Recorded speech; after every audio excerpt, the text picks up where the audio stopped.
पिछले 24 घंटों में कोई भी समुद्री घटना की सूचना नहीं है। वर्तमान में जहाज़ों की स्थिति जो 22 की थी west of state of Persian Gulf में, उसमें कोई बदलाव नहीं है। उसमें 611 भारतीय नाविक सवार हैं और सुरक्षित है। डीजी शिपिंग जहाज के मालिकों के साथ, जो उनकी एम्प्लॉयमेंट एजेंसी है उनके साथ और रिस्पेक्टिव भारतीय मिशन के साथ समन्वय की स्थिति में लगातार निगरानी कर रहा है।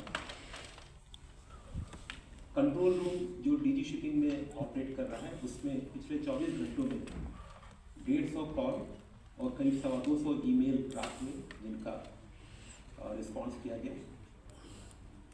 और पिछले 24 घंटों में 16 भारतीय नाविक अपनी साइन ऑफ के बाद वापस भारत आए और ये कार्य भी विभिन्न एयरपोर्टों पे भारतीय मिशन के साथ कोऑर्डिनेट करके संपन्न किया गया।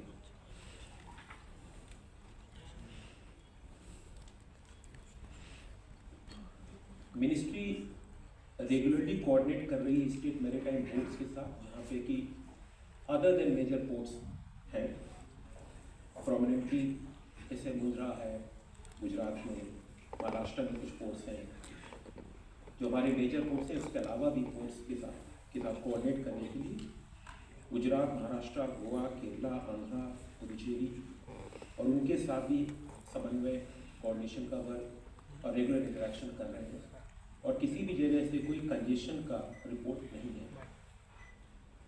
इसी संदर्भ में मैं आपको पोर्ट ऑपरेशन के संदर्भ में पहले आपको 3-4 पोर्टों के विषय में बताया था।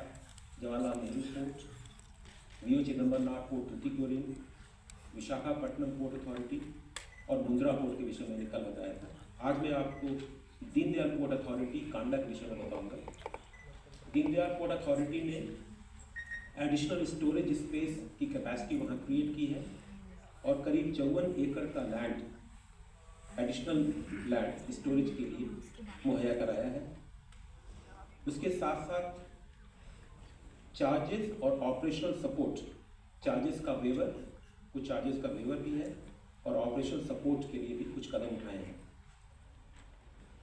दीनदयाल पोर्ट ने 17 मार्च की सर्कुलर के द्वारा जो पोर्ट यूजर्स हैं उनको 50% का डिस्काउंट दिया है, जो कि आज जो चार्जेस एप्लीकेबल थे उसमें 50% का रिबेट या कंसेशन दिया है, जिससे कि वो पोर्ट के जो क्रेन्स हैं, हार्बर मोबाइल क्रेन्स होते हैं कार्गो को ऑपरेट करने के लिए, उनके यूज पे 50% का रिबेट दिया है।